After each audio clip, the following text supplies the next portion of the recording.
امید ہے ہمارے تمام دیکھنے اور سننے والے بخیریت ہوں گے۔ پراکسی تبصرہ کی 26ویں براڈ کاسٹ میں اسجد بخاری صاحب اور علی ڈار صاحب میرے ساتھ موجود ہیں۔ تمام دیکھنے اور سننے والوں کو ہم تینوں کی جانب سے السلام علیکم اور رمضان کی بہت بہت مبارک ہو، کیونکہ رمضان کے بعد آج ہمارا پہلا جو ہے پوڈ کاسٹ ہے، تو اس لیے آپ کو بے حد مبارک ہو۔ رمضان تو آ گیا، رحمتوں اور برکتوں اور مغفرتوں کا مہینہ ہے، لیکن ساتھ میں اگر ہم دیکھیں تو اس وقت ہمارے ملک پاکستان کی ہی نہیں بلکہ پوری دنیا کی جو صورتحال ہے وہ خاصی مخدوش ہے۔ یعنی کہ کورونا نے اپنا نیا رنگ دکھانا شروع کر دیا ہے۔ کووڈ کے نئے سٹرینز جو ہیں وہ دنیا میں جو ہے تباہی مچا رہے ہیں۔ انڈیا میں اس وقت لوگوں کے پاس آکسیجن کے سلنڈرز موجود نہیں ہیں، پاکستان میں بھی حالات بہت خراب ہیں، اور ایون کہ بہت سے یورپی ممالک میں، کینیڈا میں، امریکہ میں، ہر جگہ پہ ہم دیکھیں تو یہ مسائل موجود ہیں۔ لیکن ہمارے ملک پاکستان اور ہمارے پڑوسی ملک انڈیا کی صورتحال کچھ زیادہ ہی مختلف ہے۔ آج ہم اس پیرائی میں سینیریو میں آپ لوگوں سے بات کریں گے۔ اس پوڈ کاسٹ کے اندر میں سب سے پہلے گزارش کرتا ہوں اسجد بخاری صاحب سے۔ اسجد بخاری صاحب کیا سمجھتے ہیں کہ اس خطے میں یہ جو کووڈ نے کچھ علیحدہ سے رنگ دکھایا، اس کا ریزن کیا ہے سر؟ بہت شکریہ ذیل حسین۔ سب سے پہلے تو یقیناً یہ جس طریقے سے اب 1 سال سے اوپر ہو گیا کووڈ کو، انسانیت جس طریقہ سے پوری دنیا میں سٹرگل کر رہی ہے، میرے خیال میں یہ ہماری زندگیوں میں تو کیا کئی صدیوں میں ایسا نہیں ہوا کہ اتنا بڑا چیلنج انسانیت کو آیا ہو۔ یہ تو پورے گلوبل ایشو بنا ہوا ہے۔ امیر ملک ہو، غریب ملک ہو، ہر جگہ کسی نہ کسی طریقے سے یہ مسئلہ ہے۔ جہاں تک انڈیا، پاکستان اور اس ریجن کا تعلق ہے، اس میں ہمیں زیادہ فکر کی ضرورت نہیں ہے۔ ان کے پاس ایٹم بم موجود ہیں، ان کے پاس بہت بڑے بڑے میزائل موجود ہیں، تو آپ فکر نہ کریں، وہ ان چیزوں کی کوئی حیثیت نہیں ہے۔ وہاں انسانی جان کی حیثیت نہیں ہے، وہاں انسان کی اس طرح قدر نہیں ہے جتنی کہ اس زمین کو بچانے کی ہے یا دشمن کو مارنے کی ہے۔ ایک تو یہ ہے، میں سمجھتا ہوں یہ بہت بڑا المیہ ہے کہ دونوں ملک اور پورا خطہ جو ہے وہ ان چیزوں میں لگا ہوا ہے۔ افغانستان اپنے طور پہ ادھر طالبان وغیرہ، ان کا دل ادھر سے نہیں نرم ہوتا۔ انڈیا میں بی جے پی ہو جو ہو، ان کو نہیں سمجھ آتی۔ پاکستان میں جرنلز کو سمجھ نہیں آتی۔ تو یہ تو ایک المیہ ہے۔ لیکن دوسری طرف یہ جو آپ جس کو انڈین ویرینٹ کہہ رہے ہیں، آپ نے سوشل میڈیا پہ پچھلے 3-4 دنوں سے جو ویڈیوز دیکھی ہوں گی، انتہائی دل ہلا دینے والی ہیں۔ اس میں ہے کیا کہ امیون جو ہے ہمارے اس علاقے کے لوگوں کا نارتھ امریکہ یا یورپ سے زیادہ ہے۔ اب جب امیون ان کا سٹرونگ تھا تو پہلے مرحلے ویو میں، سیکنڈ ویو میں اتنا نقصان وہ نہیں کر پایا وائرس ان کا۔ لیکن اب وائرس نے میوٹ کیا، خود کو تبدیل کیا، جو مدر نیچر کے تحت وہ کرتے ہیں، اور وہ اس شکل میں آیا ہے کہ وہ ٹھہرے ٹھہرے نوجوانوں کو، بچوں کو گرا دیتا ہے۔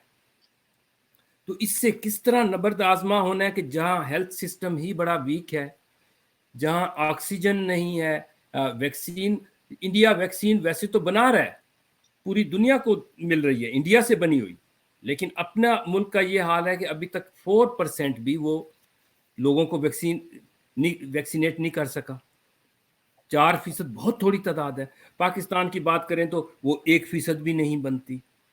تو سچویشن اس وقت بہت ہی، میں سمجھتا ہوں، گھمبیر ہے کہ سب کو سر جوڑ کے بیٹھنا چاہیے، خاص طور پہ ان ملکوں کے بڑوں کو، کہ کس طریقے سے اس وقت وہ دینا ہے۔ جو جنگوں کی اور اس کی میں بات کر رہا تھا، اسلحے کی، وہ تو لانگ ٹرم باتیں ہیں۔ اس وقت تو بہرحال اس کو ہی منہ دینا چاہیے کہ کس طریقے سے کم نقصان ہو اور انسانوں کو بچایا جائے۔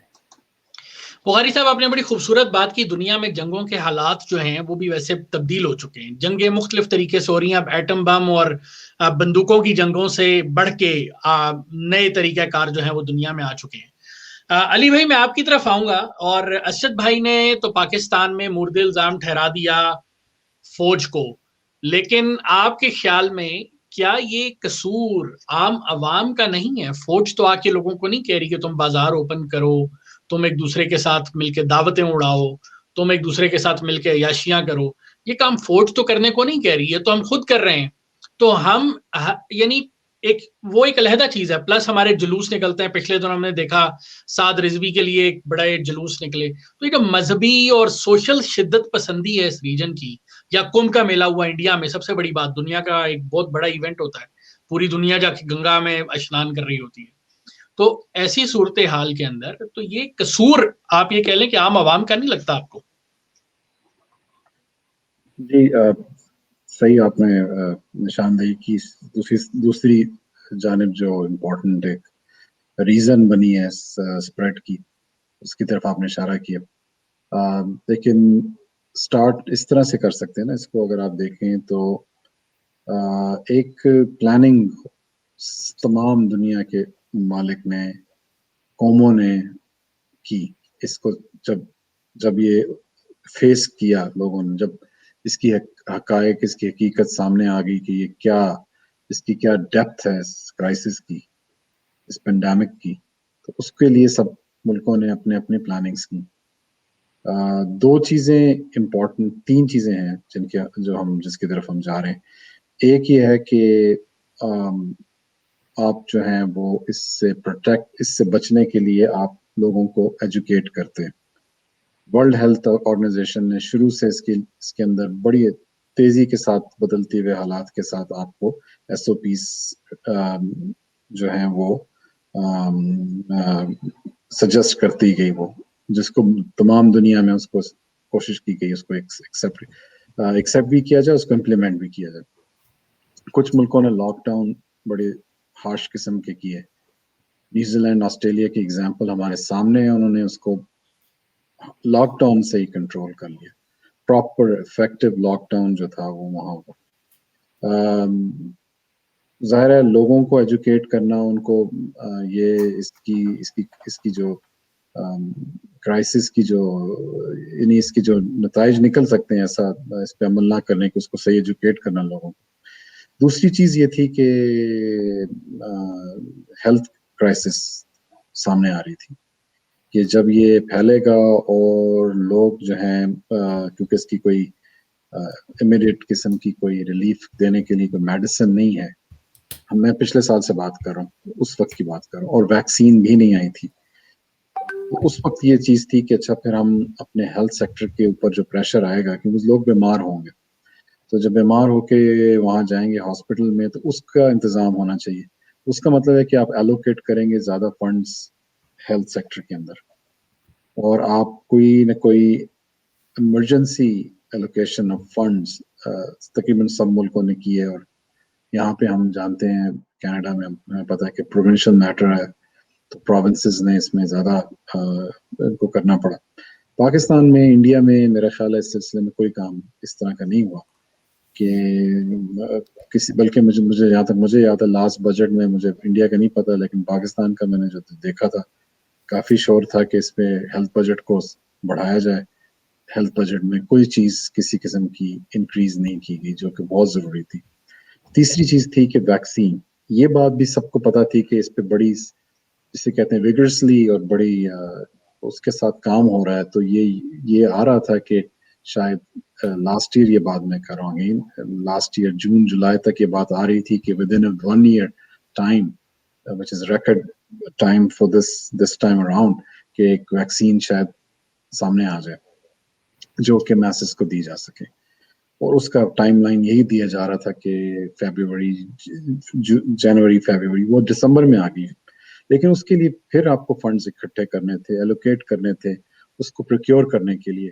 اس کے لیے بھی ہم نے دیکھا کہ پاکستان میں کچھ نہیں ہوا. انڈیا میں یہ تھا کہ India was part of that process of getting into the vaccine جو تھی اس کے اندر.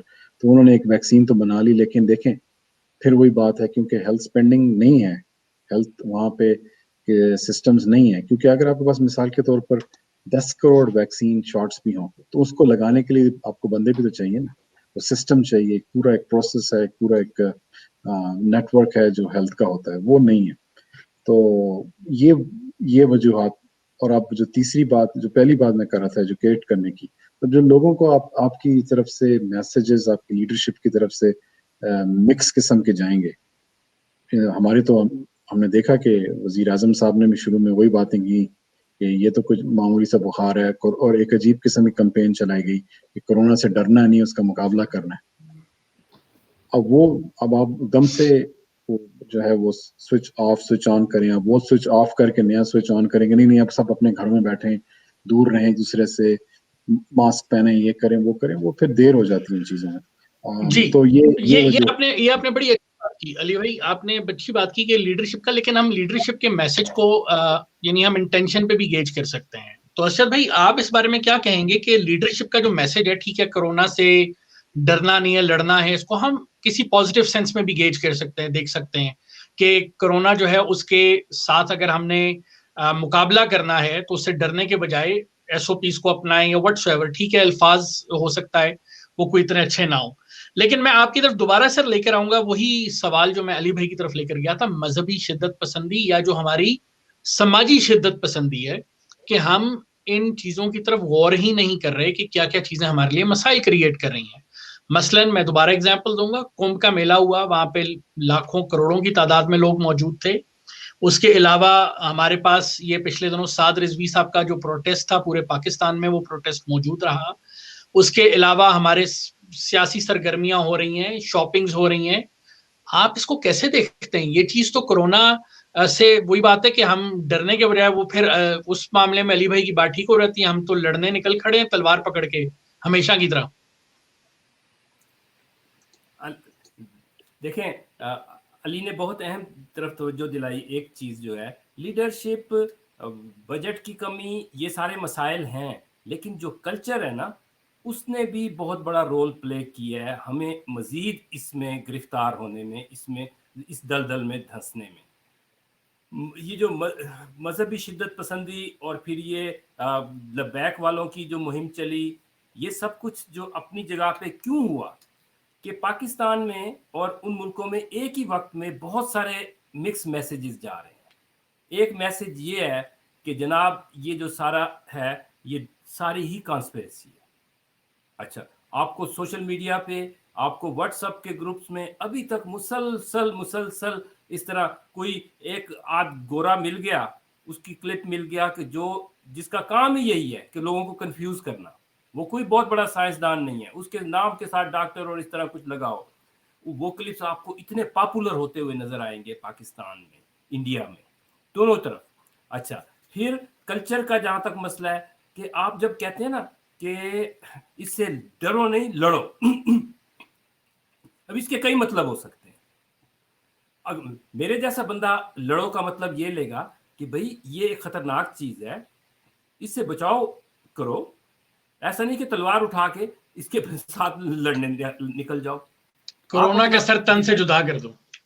ایگزیکٹلی. اور آپ اپنا ڈیفینس میکنزم رکھیں. آپ کو جو کہا گیا ہے کہ یہ ساری زندگی ایسا نہیں رہے گا, جو بھی یہ مشکل وقت ہے اس کو گھروں میں رہیں, آپ سوشلائزیشن کم کریں, سوشل ڈسٹینس کریں, جو بھی ایس او پیز بنائے گئے ہیں اس کو فالو کریں, تو وہ پھر تو ٹھیک ہے. آپ نے کیا کیا, آپ نے ایک ٹائیگر فورس, پاکستان کی بات کریں, ٹائیگر فورس بنا لی جس میں آپ نے کہا جی 10,000 لوگ ہم نے نوجوان بھرتی کیے ہیں اور وہ جا کے کریں گے.